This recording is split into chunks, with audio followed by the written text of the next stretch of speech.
ಟಿವಿ9 ಡಿಜಿಟಲ್ಗೆ ಸ್ವಾಗತ. ನಾನು Kiran. Fake medicine ಅಂತ ಕಳೆದ 2-3 ದಿನಗಳಿಂದ ಬಹಳ ದೊಡ್ಡ ಮಟ್ಟದಲ್ಲಿ ಸುದ್ದಿ ಆಗಿದೆ. ಸಾರ್ವಜನಿಕರಂತೂ ನಿಜಕ್ಕೂ ಶಾಕ್ ಆಗಿದ್ದಾರೆ. ಇನ್ನೊಂದು ಶಾಕಿಂಗ್ ವಿಚಾರವನ್ನು ನಾನು ಇವತ್ತು ಹೇಳಕ್ಕೆ ನಿಮ್ಮ ಮುಂದೆ ಬಂದಿದ್ದೀನಿ. ಎಸ್, ಫೇಕ್ ಮೆಡಿಸನ್ ಏನು ಒಂದು ಸ್ಕ್ಯಾಮ್ ಆಗಿದೆ.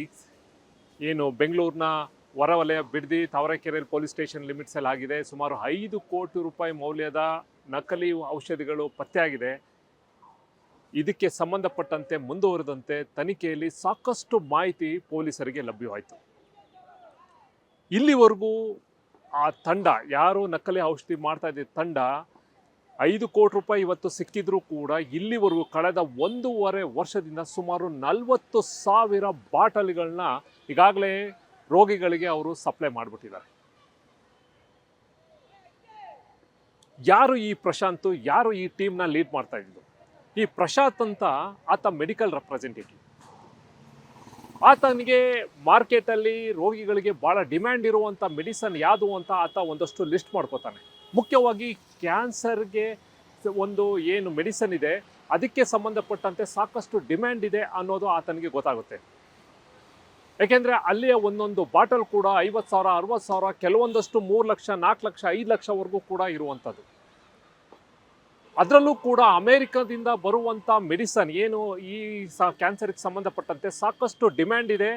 ಅದನ್ನು ಆತ ಬ್ಲ್ಯಾಕ್ ಮಾರ್ಕೆಟಲ್ಲಿ ಮಾರ್ಬೋದು ಅನ್ನೋದು ಆತನಿಗೆ ಗೊತ್ತಾಗುತ್ತೆ. ಹಾಗಾದರೆ ಏನು ಮಾಡ್ತಾ ಇದ್ದ ಆತ? ಫಸ್ಟ್ ಆತ ಮಾಡ್ತಾ ಇದ್ದಿದ್ದು, ಯಾವ ಮೆಡಿಸನ್ಗೆ ಡಿಮ್ಯಾಂಡ್ ಇದೆ ಮತ್ತು ಜಾಸ್ತಿ ದುಡ್ಡಿನ ಮೆಡಿಸನ್ ಏನಿದೆ ಅದನ್ನು ಲಿಸ್ಟ್ ಮಾಡಿಕೊಂಡು ಅದೇ ಥರ ಅದರಲ್ಲಿರುವಂಥ ಏನು ಮೆಡಿಸನ್ ಏನಿದೆ ಆ ಬಾಟಲ್, ಅದೇ ಥರ ಬಾಟಲ್ನ ಮತ್ತು ಸ್ಟಿಕ್ಕರಿಂಗ ರೆಡಿ ಮಾಡ್ಕೋತಾ ಇದ್ದ. ನಂತರ ಆ ಬಾಟಲ್ಗೆ ಲೋಕಲ್ ಮೆಡಿಸನ್ನನ್ನು ಅದರಲ್ಲಿ ತುಂಬ್ತಾ ಇದ್ದ, ಅದನ್ನು ಪ್ಯಾಕಿಂಗ್ ಮಾಡ್ತಾ ಇದ್ದ, ಸೇಲ್ ಮಾಡ್ತಾ ಇದ್ದ. ಈಗ ಎಕ್ಸಾಂಪಲ್ಲು, ಆ ಒಂದು ಬಾಟಲ್ಗೆ 1 ಲಕ್ಷ ರೂಪಾಯಿ ಅಮೇರಿಕಾದಲ್ಲಿ ಸಿಗ್ತಾ ಇದೆ ಅಂತ ಅಂದರೆ ಈತ 90,000 ರೂಪಾಯಿ, 80,000 ರೂಪಾಯಿಗೆ ಮಾರಾಟ ಮಾಡ್ತಾ ಇದ್ದ. ಆದರೆ ಅದರೊಳಗಡೆ ಇದ್ದಿದ್ದು ಲೋಕಲ್ ಮೆಡಿಸನ್ನು, ಪ್ಯಾಕಿಂಗ್ ಮಾತ್ರ ಇದ್ದಿದ್ದು ಮಾತ್ರ ಅಮೇರಿಕನ್ ಅದೇ ಕಂಪ್ನಿದು ಅನ್ನೋ ರೀತಿಯಲ್ಲಿ ಈತ ರೆಡಿ ಮಾಡ್ತಾ ಇದ್ದ. ಆ ಪ್ರಶಾಂತ್ ಜೊತೆ ಆತನ ಬಾಮೈದ ಜೊತೆಗೆ ಆತನ ಸ್ನೇಹಿತರು ಎಲ್ಲ ಸೇರಿಕೊಂಡು ಈ ಒಂದು ಬಿಸ್ನೆಸ್ಸನ್ನು ಕಳೆದ 1.25 ವರ್ಷದಿಂದ ನಿರಂತರವಾಗಿ ಮಾಡ್ಕೊಂಡು ಬರ್ತಾ ಇದ್ದ. ಫಸ್ಟು ಆತ ಮನೇಲೇ ಇದನ್ನು ಮಾಡ್ಕೋತಾ ಇದ್ದ. ನಂತರ ಯಾವಾಗ ಈ ಬಿಸ್ನೆಸ್ಗೆ ಭಾಳ ಡಿಮ್ಯಾಂಡ್ ಆಯಿತು, ಆತನಿಗೆ ಒಂದು ಯಾರಿಗೂ ಕೂಡ ಗೊತ್ತಾಗದಿದ್ದ ಜಾಗ ಬೇಕಾಗುತ್ತೆ. ಹಾಗಾಗಿ ಬೆಂಗಳೂರಿನ ಹೊರವಲಯದಲ್ಲಿರುವಂಥ ತಾವರೆಕೆರೆಯಲ್ಲಿ ಒಂದು ತೋಟವನ್ನು ಐಡೆಂಟಿಫೈ ಮಾಡಿಕೊಂಡು ಅಲ್ಲಿ ಈ ಒಂದು ಪ್ಯಾಕಿಂಗು ಇರ್ಬೋದು, ಮೆಡಿಸನ್ನ, ಲೋಕಲ್ ಮೆಡಿಸನ್ ತೊಗೊಬರೋದು, ಜೊತೆಗೆ ಈ ಬಾಟಲ್ಲು, ಜೊತೆಗೆ ಸ್ಟಿಕ್ಕರಿಂಗ್ ಎಲ್ಲವೂ ಕೂಡ ತೊಗೊಬರ್ತಾ ಇದ್ದ. ಅದನ್ನು ಅದರಲ್ಲಿ ಫಿಲ್ ಮಾಡ್ತಾ ಇದ್ದ. ಅದಾದಮೇಲೆ ಮತ್ತೆ ಈತನಿಗೆ ಭಾಳಷ್ಟು ಎಲ್ಲೆಲ್ಲಿ ಅಂದರೆ ಸಾಕಷ್ಟು ಫಾರ್ಮಸಿ ಇರ್ಬೋದು, ಜೊತೆಗೆ ಡೈರೆಕ್ಟಾಗಿ ರೋಗಿಗಳ ಜೊತೆ ಅಂದರೆ ಬರುವಂಥ ರೋಗಿಗಳಿಗೆ ನೇರವಾಗಿ ಏನು ಅದನ್ನು ಅಫೋರ್ಡ್ ಮಾಡೋಕ್ಕಾಗೋದಿಲ್ಲ ಅವ್ರಿಗೆ 10%, 20% ಡಿಸ್ಕೌಂಟಲ್ಲಿ ಕೊಡ್ತಾ ಇದ್ದ. ಈತನನ್ನು ನಂಬಿ ಅದನ್ನೆಲ್ಲವೂ ಕೂಡ ಅವರು ತೊಗೊಳಕ್ಕೆ ಶುರು ಮಾಡ್ತಾಯಿದ್ರು. ಹಾಗಾಗಿ ಈತನ ಬಿಸ್ನೆಸ್ಸು ಭಾಳಷ್ಟು ಲಕ್ಷದಲ್ಲಿ ನಡೀತಾ ಇದ್ದಿದ್ದು ಕೋಟ್ಯಾಂತರ ರೂಪಾಯಿವರೆಗೂ ಟರ್ನ್ ಓವರ್ ಆಯಿತು. ಅದನ್ನು ಆತ 1.25 ವರ್ಷದಿಂದ ಈತ ತನ್ನ ಬಿಸ್ನೆಸ್ಸನ್ನು ಎಕ್ಸ್ಪ್ಯಾಂಡ್ ಮಾಡಿಕೊಂಡು ಆತ ಇದೇ ಒಂದು ದಂಧೆಯಲ್ಲಿ ಮಾಡ್ಕೊಂಡು ಬರ್ತಾ ಇದ್ದ. ಅಂತಿಮವಾಗಿ ಆ ಒಂದು ತೋಟದಲ್ಲಿ ಹೋಗ್ತಾ ಇದ್ದಂಥ ವೆಹಿಕಲ್ಸ್ಗಳು ಹೊರಗಡೆ ಬರ್ತಾ ಇದ್ದದ್ದು, ಎಲ್ಲೋ ಒಂದು ಕಡೆ ಅಲ್ಲಿದ್ದಂಥ ಸುತ್ತಮುತ್ತ ಜನಕ್ಕೆ ಎಲ್ಲೋ ಒಂದು ಕಡೆ ಅನುಮಾನ ಬರುತ್ತೆ. ಯಾಕೆ ಈ ಒಂದು ರಾತ್ರಿ ಹೊತ್ತು ಬರುತ್ತೆ, ವೆಹಿಕಲ್ಸು ಹೋಗುತ್ತೆ, ಇಲ್ಲೇನೋ ಈ ಒಂದು ತೋಟದಲ್ಲಿ ಅವ್ಯವಹಾರ ನಡೀತಾ ಇದೆ ಅಥವಾ ಏನು ಅನ್ನೋದ್ರ ಬಗ್ಗೆ ಸಂಶಯ ಬಂದು ಲೋಕಲ್ ಪೊಲೀಸರಿಗೆ ಇನ್ಫಾರ್ಮ್ ಮಾಡ್ತಾರೆ. ಅದನ್ನು ಬೆಂಗಳೂರು ದಕ್ಷಿಣ SP ಅಂದರೆ ರಾಮನಗರ SP ಇದೆ ಏನು ಶ್ರೀನಿವಾಸ್ ಗೌಡರು ಆ ಒಂದು ತಂಡವನ್ನು ಮಾಡಿ ಅದನ್ನು ಮಾನಿಟ್ರ್ ಮಾಡೋಕ್ಕೆ, ಆ ತೋಟದಲ್ಲಿ ಯಾರು ಬರ್ತಾರೆ ಹೋಗ್ತಾರೆ ಅದನ್ನೆಲ್ಲವೂ ಕೂಡ ಮಾಡೋಕ್ಕೆ ನಿಯೋಜನೆ ಮಾಡ್ತಾರೆ. ನಂತರ ಸಾಕಷ್ಟು ದಿನ ವಾಚ್ ಮಾಡಿದ ತಕ್ಷಣ ಅಂತಿಮವಾಗಿ ಅವ್ರಿಗೆ ಒಂದು ಕನ್ಫರ್ಮ್ ಆಗುತ್ತೆ, ಅದರ ಒಳಗಡೆ ಯಾವುದೋ ಒಂದು ಮೆಡಿಸನ್ಸ್ಗಳನ್ನ ಕೂಡ ತಯಾರು ಮಾಡ್ತಾಯಿದ್ದಾರೆ ಅಥವಾ ಅಲ್ಲಿ ಸ್ಟೋರ್ ಮಾಡ್ಕೊಂಡಿದ್ದಾರೆ ಫೇಕು ಅನ್ನೋದು ಒಂದಷ್ಟು ಇನ್ಫಾರ್ಮೇಷನ್ ಬಂದ ತಕ್ಷಣ ಏಕಾಏಕಿ ರೈಡ್ ಮಾಡ್ತಾರೆ. ರೈಡ್ ಮಾಡಿದ ನಂತರ ಅಲ್ಲಿ ಸಾಕಷ್ಟು ಮೆಡಿಸನ್ಸ್ಗಳು ಕೂಡ ಲಭ್ಯವಾಗುತ್ತೆ. ಅದು ಅಸಲಿನೋ ನಕಲಿನೋ ಅಂತ ತಿಳ್ಕೊಳ್ಳೋಕ್ಕೋಸ್ಕರ ಅವರು ಇಮಿಡಿಯೇಟಾಗಿ ಸಂಬಂಧಪಟ್ಟ ಡ್ರಗ್ಸ್ ಕಂಟ್ರೋಲ್ ಇರ್ಬೋದು, ಸಂಬಂಧಪಟ್ಟಂಥ ಡಿಪಾರ್ಟ್ಮೆಂಟ್ಗೆ ಇನ್ಫಾರ್ಮ್ ಮಾಡ್ತಾರೆ. ಅವರೆಲ್ಲರೂ ಕೂಡ ವೆರಿಫೈ ಮಾಡ್ತಾರೆ. ಅಂತಿಮವಾಗಿ ಅದು ಲೇಬಲ್ಲು, ಬಾಟಲ್ಲು, ಸ್ಟಿಕ್ಕರ್ ಇರುವಂಥ ಲೋಕಲ್ ಮೆಡಿಸನ್ ಅನ್ನೋದು ಪತ್ತೆ ಆಗುತ್ತೆ. ನಂತರ ರೈಡ್ ಆಗುತ್ತೆ, ಅದಕ್ಕೆ ದೊಡ್ಡ ಮಟ್ಟದ ಪ್ರಚಾರ ಆಗುತ್ತೆ. ನಂತರ ಪ್ರಶಾಂತನನ್ನು ಹುಡುಕಾಟ ಮಾಡೋಕ್ಕೆ ಪೊಲೀಸರು ಶುರು ಮಾಡ್ತಾರೆ. ಆತನ ಪತ್ನಿಗೆ ಕೇಳಿದಾಗ ಆತ ದುಬೈಗೆ ಹೋಗಿದ್ದಾನೆ, ಅಲ್ಲಿ ಹೋಗಿದ್ದಾನೆ, ಇಲ್ಲಿ ಹೋಗಿದ್ದಾನೆ ಅಂತ ಹೇಳ್ತಾರೆ.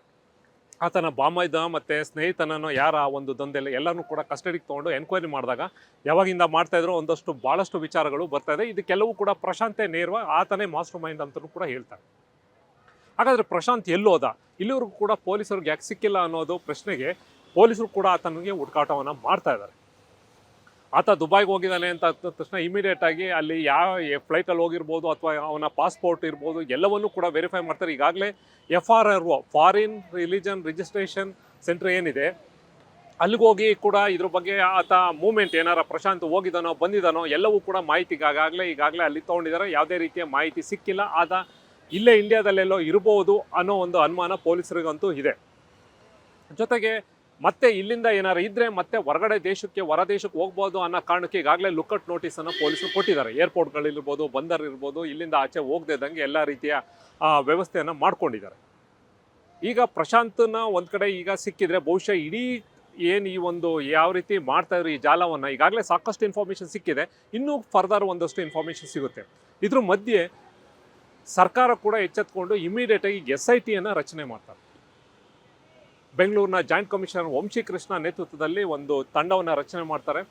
ಅಲ್ಲಿ ಶಿವಪ್ರಕಾಶ್ ದೇವರಾಜ್ ಇರ್ಬೋದು, ಜೊತೆಗೆ ಮೆಡಿಕಲ್ ಆಫೀಸರ್ಸ್ ಇರ್ಬೋದು, ಅದಕ್ಕೆ ಔಷಧಿಗೆ ಸಂಬಂಧಪಟ್ಟಂತೆ ಸುಮಾರು 6 ಜನರ ಒಂದು ತಂಡವನ್ನು ರಚನೆ ಮಾಡಿ ಈಗಾಗಲೇ ತನಿಖೆಯನ್ನು ಶುರು ಮಾಡ್ಕೊಂಡಿದ್ದಾರೆ.